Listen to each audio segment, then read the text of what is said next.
The Artist of Revenge.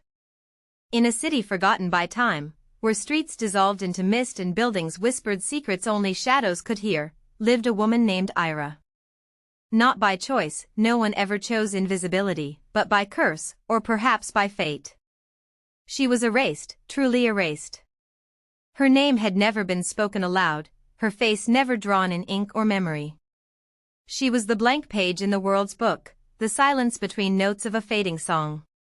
The city had no name. Or perhaps it did once, but names eroded quickly here, like paint peeling from old shutters. The river that once fed its heart now ran silent, its banks thick with reeds that whispered only to the wind. Statues in the plazas wore moss like forgotten kings, and lampposts blinked uncertainly, as though unsure of their duty to the night. The city thrived on stories, tales spun like silk that clothed every stone and breath. To be seen was to exist, to be remembered was to be alive. But Ira was no story. She was the absence between stories. People walked past her as if she were a ghost of a ghost, a hollow echo that flickered at the edge of their vision. She became a ghost haunting a city that had forgotten to remember. Every morning, Ira wandered the labyrinthine streets searching for a trace of herself, any fragment of recognition.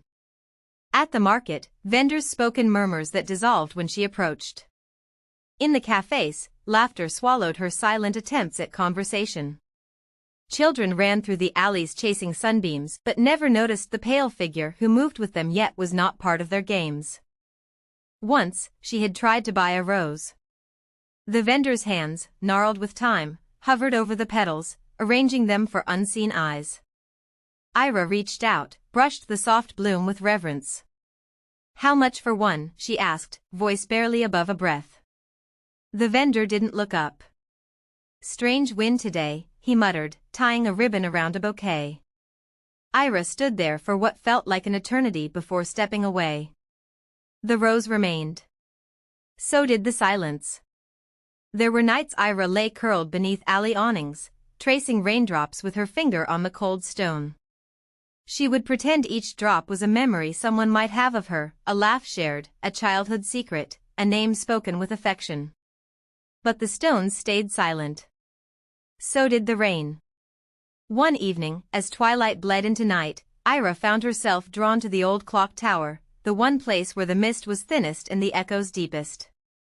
The climb to the top was always the same, 147 steps, each one older than the last. The stone walls breathed with cold, and the iron railing trembled under her grip, as if recoiling from her touch. At the summit, time seemed suspended. The massive gears ticked in slow, mournful groans. It was here that the voice always returned, soft as dust but clear as truth. There, beneath the crumbling stones, she heard it again. A whisper pulled from the void, yet it carried warmth and strange comfort. "Forgive," it breathed. "Forgive the pain of being unseen. Forgive the emptiness where your life should have been. Let go and be free." The voice promised peace.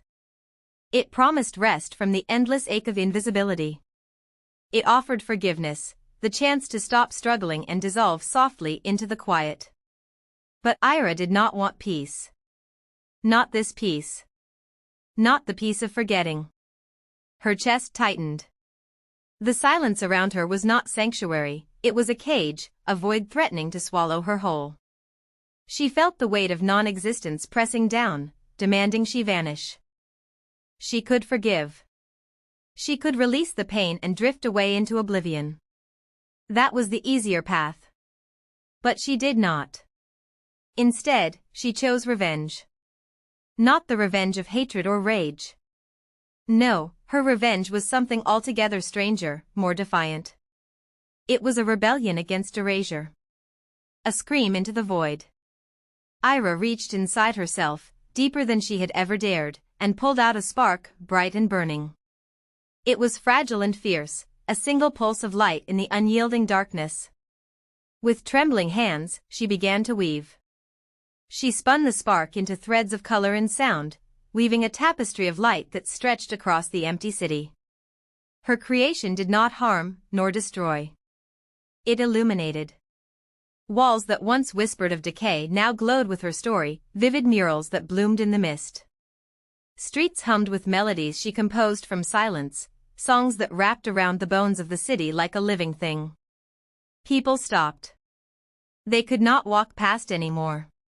They saw her, not as a shadow, but as a blazing comet carving a new constellation across the night sky. Her revenge was not against others. It was against oblivion itself. Days passed, then weeks. The city changed. Its veins pulsed with Ira's creation, and with it, her presence grew impossible to ignore. An old woman paused at the wall where Ira had painted the memory of a garden long gone. Her eyes welled up. "My sister had a swing there," she whispered to no one. How did someone remember that? Children danced to the notes Ira wove into alleyways, their laughter rising in harmony with her silent song. "Mama," one asked, pointing at the glowing arch, "who made this?" "No one knows," the mother said. "But someone wanted us to remember."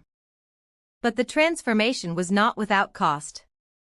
Ira felt her body strain beneath the weight of the spark she had summoned. Each thread she wove pulled at her, demanding more of her essence. Her reflection remained absent, mirrors revealed only the mist where she should have been. Still, she persevered. One night, perched atop the clock tower where the mist was thinnest, Ira looked out over the city she had reclaimed.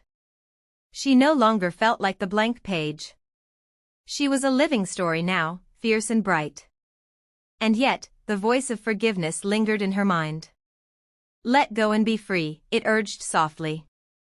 Ira closed her eyes, breathing deep. To forgive would be to release the pain, to let the spark die, to fade once more into nothingness. But to forgive was also to forget. And she would never forget. Revenge had given her life. It had made her impossible to ignore, impossible to erase. In a city that forgot, Ira became legend, a blazing comet cutting through the gray. Because sometimes, revenge is not the destruction of others. It is the creation of self against oblivion.